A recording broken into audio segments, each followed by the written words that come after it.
ಪಕ್ಷದಲ್ಲಿ ಏನಿದೆ ಏನಾಗಿದೆ ಮಾತಾಡ್ತಾರೆ ನೋಡಿ, ಅವ್ರದ್ದು 15 ವರ್ಷದಿಂದ ನೋಡಿದ್ದೀನಿ, ತಲೆ ಹಾಕಿ ಕೆಡಿಸ್ಕೊತೀರಿ. ಅವ್ರು ಹೊಗಳೋದು ಎಷ್ಟೊತ್ತು ಮತ್ತು ಬೈಯೋದು ಎಷ್ಟೊತ್ತು. ನಮ್ಮ ಪಕ್ಷದಲ್ಲಿ ಯಾವುದೇ ರೀತಿ ಗೊಂದಲಗಳಿಲ್ಲ. ಅವ್ರಿಗೆ ವೈಯಕ್ತಿಕವಾದೇನೋ ಸಮಸ್ಯೆಗಳಿರ್ಬೋದು, ಪಕ್ಷದ ಸಮಸ್ಯೆ ಅಲ್ಲ ಅದು. ಅವ್ರ ವೈಯಕ್ತಿಕ ಸಮಸ್ಯೆಗಳಿಂದ ಅವ್ರದ್ದೇನೋ ಪರ್ಸನಲ್ ಅಜೆಂಡಾಗಳಿರ್ಬೋದು. ಆದರೆ ನಮ್ಮ ಪಕ್ಷದಲ್ಲಿ ಯಾವುದೇ ಗೊಂದಲ ಇಲ್ಲ, ಯಾವುದೇ ಗುಂಪುಗಾರಿಕೆ ಇಲ್ಲ. ಬೇರೆ ಪಕ್ಷದ ಅವ್ರ ಪಕ್ಷಕ್ಕೆ ಸೇರಿರ್ತಕ್ಕಂಥ ಅದಕ್ಕೆ ನಾನು ಉತ್ತರ ಕೊಡೋ ತಪ್ಪಾಗುತ್ತೆ. ಅವ್ರ ಹೈಕಮಾಂಡ್ ಇದೆ, ಅವರನ್ನೆಲ್ಲ ಸರಿಪಡಿಸ್ಕೊತಾರೆ. ಅದು ನಮಗೆ ಸಂಬಂಧ ಇಲ್ಲ. ಕಾಂಗ್ರೆಸ್ನವ್ರು ಅವ್ರು ತೀರ್ಮಾನ ಮಾಡ್ಕೋಬೇಕು, ಅದು ನನಗೇನು ಸಂಬಂಧ. ನಾನು ನೋಡಿ, ಬಜೆಟಲ್ಲಿ ಬರದೇ ಇರ್ಬೋದು. ಹಾಸನದ ಏರ್ಪೋರ್ಟ್ ವಿಷಯದಲ್ಲಿ ಈಗಾಗಲೇ ನಾನು ಸಿವಿಲ್ ಏವಿಯೇಷನ್ ಮಿನಿಸ್ಟರ್ ಹತ್ರ ಚರ್ಚೆ ಮಾಡಿ ಅಲ್ಲಿಂದಲೇ ಏನಾದರೂ ಹೆಚ್ಚಿನ ರೀತಿಯಲ್ಲಿ ನೆರವನ್ನು ಪಡಿಬೇಕು ಅನ್ನೋದಕ್ಕೆ ಪ್ರಯತ್ನ ಪಡ್ತಾ ಇದ್ದೇನೆ. ಅದಕ್ಕೆ ರಾಜ್ಯ ಸರ್ಕಾರ ಸ್ಪಂದಿಸಬೇಕು. ಇವತ್ತು ಅಲ್ಲಿ ಏನೇನು ನಡೆದಿದೆ, ಸ್ಥಳೀಯವಾಗಿ ಯಾರ್ಯಾರು ಸೇರ್ಕೊಂಡು ಏನೇನು ಭೂಮಿ ಒಡೆದು ಏನೋ ಬಡಾವಣೆ ರಚನೆ ಮಾಡಿ ನಾವು ಏರ್ಪೋರ್ಟ್ ಮಾಡಿದ್ರೆ ಜನ ಓಡಾಡೋಕ್ಕಲ್ಲ ಮಾಡಬೇಕು ಅಂತ ದೇವೇಗೌಡರ ಕನಸು. ನಮ್ಮ ರೈತರು ಬೆಳೀತಕ್ಕಂಥ ಬೆಳೆಗೆ ಒಂದು ಹೊಸ ಪದ್ಧತಿಯಲ್ಲಿ ರೈತರ ಕೃಷಿ ವಲಯಕ್ಕೆ ಉತ್ತೇಜನ ಕೊಟ್ಟು ಬೆಳೆದಂಥ ಬೆಳೆ ವಿದೇಶಗಳಿಗೆ ಏರ್ ಕಾರ್ಗೋದಲ್ಲಿ ಎಕ್ಸ್ಪೋರ್ಟ್ ಮಾಡಿ ರೈತರ ಆರ್ಥಿಕ ಶಕ್ತಿಯನ್ನು ಸದೃಢಗೊಳಿಸಬೇಕು ಅನ್ನೋದು ದೇವೇಗೌಡರ ಒಂದು ಕನಸಿದೆ. 25 ವರ್ಷದಿಂದ ಪಾಪ ಅದರ ಬಗ್ಗೆನೇ ಅವ್ರ ಚಿಂತೆ. ಇವರು ಎಷ್ಟರ ಮಟ್ಟಿಗೆ ಇವರು ಬೆಂಬಲ ಕೊಡ್ತಾ ಇದ್ದಾರೆ, ಇದು ಇರ್ತಕ್ಕಂಥ ಪ್ರಶ್ನೆ. ಅವರು ಎಲ್ಲ ರೀತಿ ಸಕಾರಾತ್ಮಕ ಸ್ಪಂದಿಸಿದ್ದಾರೆ. ಜೊತೆಗೆ ಒಂದು ಇಲ್ಲಿಯ ಇನ್ಫ್ರಾಸ್ಟ್ರಕ್ಚರ್ ಸೆಕ್ರೆಟರಿ ಏನಿದ್ದಾರೆ, ಒಂದು ಸಭೆ ಕರೀರಿ ಅಂತಲೂ ರಿಕ್ವೆಸ್ಟ್ ಮಾಡಿದ್ದೀನಿ. ಮಿನಿಸ್ಟ್ರಿಗೆ ಕರೀತಾರೆ ಸದ್ಯದಲ್ಲಿ. ರಾಜ್ಯದಲ್ಲೇ ಅವರು ಹೋರಾಟ ಮಾಡಬೇಕು ಅನ್ನೋದಿದೆ. ಅವರು ನನಗೀಗೇನು ಹೆಚ್ಚಿನ ಜವಾಬ್ದಾರಿ ಪ್ರಧಾನಮಂತ್ರಿಗಳು ಕೊಟ್ಟಿದ್ದಾರೆ.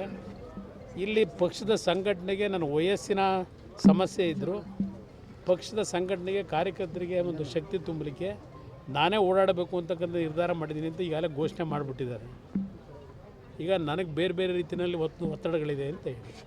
ಆದರೆ ನಾನು ಈಗಲೂ ನಮ್ಮ ರಾಷ್ಟ್ರೀಯ ಅಧ್ಯಕ್ಷರಿಗೆ ಮನವಿ ಮಾಡೋದು, ನಮಗೆ ನಮ್ಮ ಮುಂದೆ ಇರಬೇಕಿನ್ನು.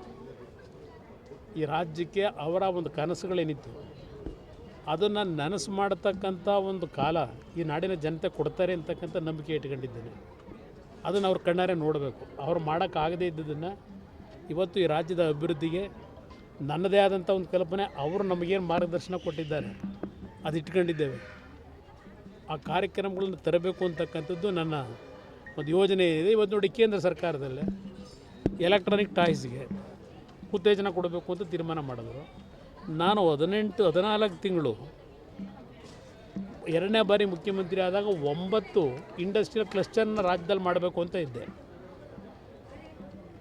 ಅದರಲ್ಲಿ ಕೊಪ್ಪಳದಲ್ಲಿ ಟಾಯ್ ಇಂಡಸ್ಟ್ರಿ ಮಾಡಬೇಕು ಅಂತ ಹೇಳಿ, ಲೆದರ್ನ ಒಂದು ಎನ್ಕರೇಜ್ ಮಾಡಬೇಕು ಅಂತೇಳಿ ಬಳ್ಳಾರಿನಲ್ಲಿ ಲೆದರ್ ಇಂಡಸ್ಟ್ರಿಗೆ ಒತ್ತು ಕೊಡಬೇಕು ಅಂತ ಮಾಡಿದ್ದೆ. ಇವತ್ತು ಕೇಂದ್ರ ಸರ್ಕಾರ ಲೆದರ್ ಇಂಡಸ್ಟ್ರಿ ಮುಖಾಂತರ ಎಕ್ಸ್ಪೋರ್ಟ್ನ ಇಲ್ಲಿ ಮ್ಯಾನುಫ್ಯಾಕ್ಚರ್ ಏನು ಮಾಡ್ತಾರೆ ಲೆದರ್ ಇಂಡಸ್ಟ್ರಿನಲ್ಲಿ 1,00,000 ಕೋಟಿ ಆದಾಯ ದೇಶದ ಒಂದು ಫಾರಿನ್ ಎಕ್ಸ್ಚೇಂಜಿಗೆ ತರಬೇಕು ಅಂತಕ್ಕಂಥ ಘೋಷಣೆ ಮೊನ್ನೆ ಮಾಡಿದ್ದಾರೆ. ನೆನ್ನೆ ಲೆದರ್ ಇಂಡಸ್ಟ್ರಿ ಮುಖಾಂತರ ಹಲವಾರು ಯೋಜನೆಗಳಿದೆ. ಲೆದರ್ ಇಂಡಸ್ಟ್ರಿ ಮುಖಾಂತರ ಸುಮಾರು 20 ಲಕ್ಷ ಯುವಕರಿಗೆ ಉದ್ಯೋಗ ದೊರಕಿಸ್ಕೊಡ್ಬೇಕು ಅನ್ನೋದಿದೆ ಆ ಕಾರ್ಯಕ್ರಮದಲ್ಲಿ. ಸ್ಟಾರ್ಟಪ್ಗಳ ಮುಖಾಂತರ ಹಲವಾರು ರೀತಿಯ ಒಂದು ಉತ್ತೇಜನ ಕೊಡ್ತಕ್ಕಂಥ ಯೋಜನೆಗಳು ಸಿದ್ಧ ಮಾಡಿದ್ದಾರೆ. ಇನ್ನು ಆರ್ಟಿಫಿಷಿಯಲ್ ಇಂಟೆಲಿಜೆನ್ಸು ಇವತ್ತು 500 ಕೋಟಿ ಇಟ್ಟಿದ್ದಾರೆ ಅದರಲ್ಲಿ. ನಾನು ಕರ್ನಾಟಕದಲ್ಲೂ ಸಹ ಅವರು ಗುಜರಾತ್ನಲ್ಲಿ ಈಗಾಗಲೇ ಪ್ರೋಸೆಸ್ ಪ್ರಾರಂಭ ಮಾಡಿಬಿಟ್ಟಿದ್ದಾರೆ. ನಾನು ಮನವಿ ಮಾಡ್ತಾ ಇದ್ದೇನೆ, ಕರ್ನಾಟಕದಲ್ಲೂ ಇದು ಕರ್ನಾಟಕ ಹಬ್ ಇಲ್ಲಿ ಸಾಫ್ಟ್ವೇರ್ ಇಂಡಸ್ಟ್ರಿ ಆರ್ಟಿಫಿಷಿಯಲ್ ಇಂಟೆಲಿಜೆನ್ಸ್ಗೆ ಕರ್ನಾಟಕದಲ್ಲೂ ಸಹ ಏನಾದರೂ ಮಾಡಿ ಒಂದು ಉತ್ತೇಜನ ಕೊಡಬೇಕು ಅನ್ನೋದ್ರ ಬಗ್ಗೆ ಗಮನ ಹರಿಸ್ತಾ ಇದ್ದೀನಿ.